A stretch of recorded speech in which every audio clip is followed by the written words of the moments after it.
What's up, guys? Welcome back to our last Stardom Situm of the week. We have the Titans today, probably the most volatile fantasy points on the entire board.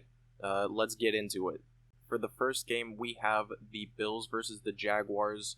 I'm going to go ahead and I'm going to start Evan Ingram. He's Lawrence's second favorite target right now. He has 8 targets with 7 catches over the last 3 weeks, resulting in him being the number 4 fantasy tight end. The Bills do have the least amount of fantasy points to tight end allowed per game with 6.3, but I still think Ingram should get a large volume and he should be fine. He's definitely a start. As for the Bills tight ends, there's only 30 targets between the two of them through 4 weeks. Jacksonville does allow the second most points per game to tight end. My issue with starting either of them is I have no idea who's going to be the favored.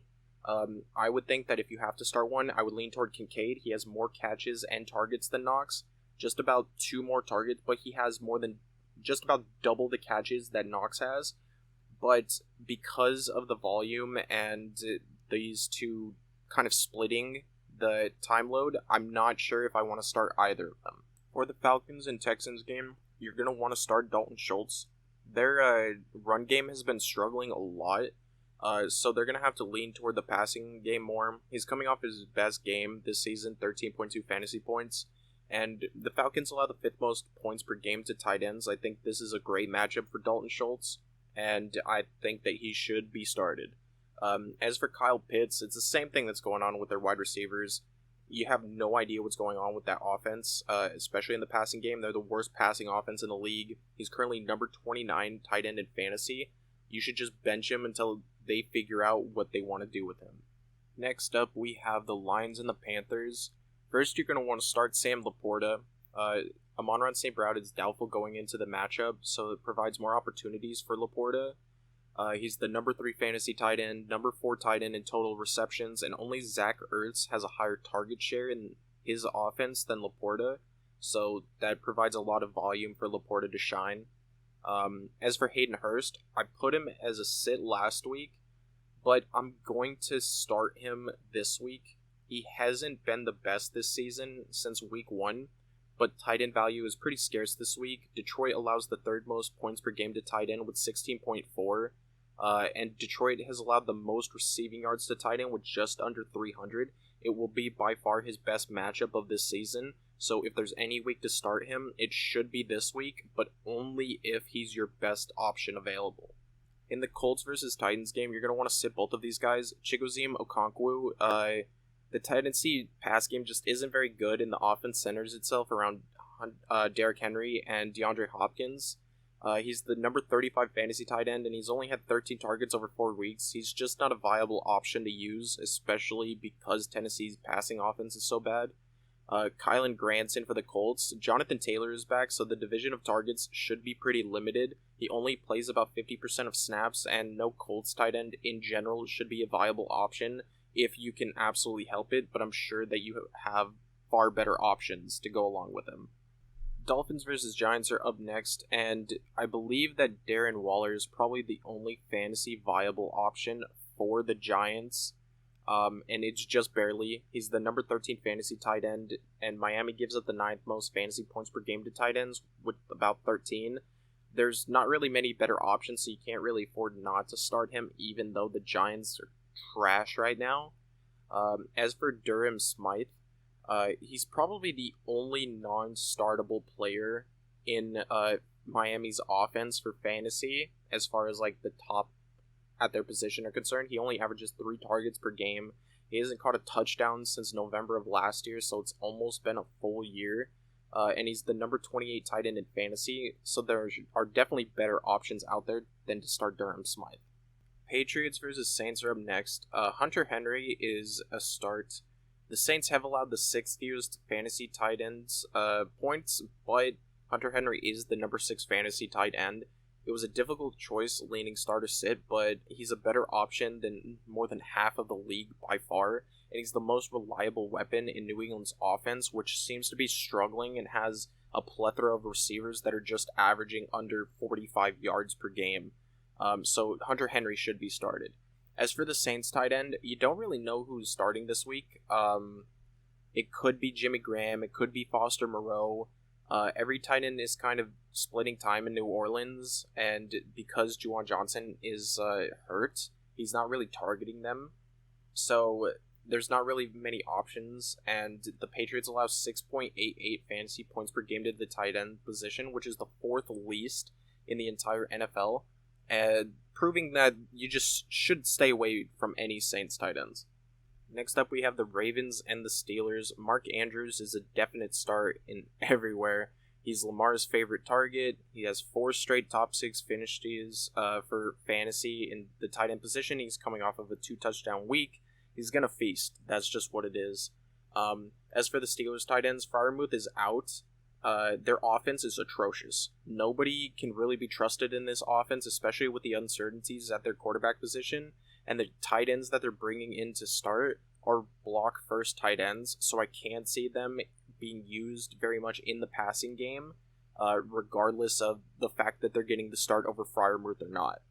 Cardinals versus Bengals is up next, and we're going to go ahead and we're going to start Zach Ertz. He's the number 11 fantasy tight end. He's got the largest target share among all tight ends for their offenses, and the Bengals allow the 6th most points per game to tight ends. He's got the 4th most receptions and the 2nd most targets of all the tight ends this season. He's a definite start. As for Irv Smith, the Bengals offense is just kind of struggling. You never know who's really going to do well this season.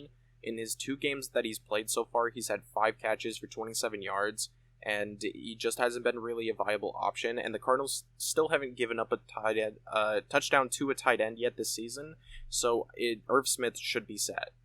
What still might be the most fun game of the week, the Rams versus the Eagles. You're going to want to start both of these guys. Dallas Goedert has struggled a lot this season, fantasy-wise. However, the Eagles said that they would get him involved more in the passing game. The Rams allowed the 8th most fantasy points to tight ends, and he's looking to snap his cold streak. It seems like his week, everything is just falling into place for him to really thrive here. As for Tyler Higbee, he's one of Stafford's favorite targets.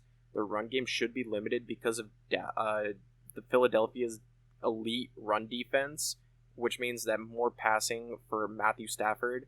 He's still a tight end 2 value. Despite Cooper Kupp coming back, I still think that he gets probably like 8-9 targets because of how limited the running game is, so you should start both of these guys. Broncos versus Jets are up next, and you're going to want to start Tyler Conklin. The Broncos have allowed the 4th most points per game to tight end, and Zach Wilson's building up quite a connection with him. He's got 17 targets over the last 3 weeks, which is a pretty good stat line for tight ends. It's difficult to trust a lot of the Jets' pieces, but you're going to lean the over because there is a chance that your players are on bye and Conklin could be your best option. He's not a bad option at all if he is your best choice. As for Denver's tight ends have not been used in this offense at all. Troutman has 4 total targets over the last 3 weeks. They've got blocked first tight ends that are available right now to keep Wilson safe, but they're not fantasy viable options. These are not guys that are going to go out and catch a bunch of passes. These are guys that are going to try and protect the quarterback and leave options open for, say, Cortland Sutton and Jerry Jeudy to thrive. Up next, we have the celebrity game of the week, Vikings versus Chiefs. TJ Hawkinson and Travis Kelce, you're both going to start. TJ Hawkinson is the number 2 fantasy tight end right now. They probably have the most potent passing offense in the entire league. He got 28 targets in the first 3 weeks, which comes out to about 9 per game. He has the possibility to have an elite volume because of how limited their running game is. He could really do something, catch a bunch of touchdowns, and he could really win you a league this week. As for Travis Kelce, the only viable option in Kansas City is Travis Kelce. He's the best tight end in the game. He's bringing Taylor Swift, to the games, and he has 7 straight 1,000-yard seasons. If you're benching Travis Kelce, you don't know what you're doing, and you should stop playing fantasy. Next up, we've got America's Game of the Week, the 49ers versus the Cowboys. Now, I really was tempted to sit George Kittle, who is my favorite player from the 49ers, my favorite team, but I leaned the over. I know he disappoints because of the value that he has on the field as a blocking tight end, but he started slow last year, and he still found a way to be like top 6 fantasy finish. for the tight end position. I think that because of Dallas's defense, the 49ers are going to have to throw the ball more, and George Kittle thrives in those situations. I think he gets a lot of opportunities here, and he can score probably a good chunk of points to help you win this week. As for Jake Ferguson, he's been targeted 7 times in 3 out of 4 games. Dak loves his tight ends. That's his security blanket. He has always loved them. And he's becoming a bigger part of this passing game. It looks like he's the second option. He's averaging the second most targets per week behind CeeDee Lamb. And with the 49ers limiting Pollard, because they have the third best rushing defense in the entire league, Ferguson should have quite a plethora of targets coming his way and the possibility of scoring a touchdown. It's going to be a good week for him, I think. And last but not least, we've got Monday Night Football, the Raiders versus the Packers. You're going to sit both of these tight end groups. The Raiders have not used tight ends at all in their offense. Hooper is the number 1 tight end for the Raiders, and he has 5 total targets over 4 weeks. As for the Packers, Musgrave might not play due to a concussion, and if he doesn't play, DeGara is not a good replacement with Watson and Jones as they're trying to find themselves in this offense once again. I think that the tight end position should be pretty limited there, and I don't see either of these teams and their tight end options being good fantasy-wise or good enough for you to start over half or more of the league. And that'll do it for this week's last episode of Stardom Situm. If you guys like this video and you want to see more videos like it, make sure you smash that like button, subscribe if you're new here, and I will catch you guys in the next episode. Peace.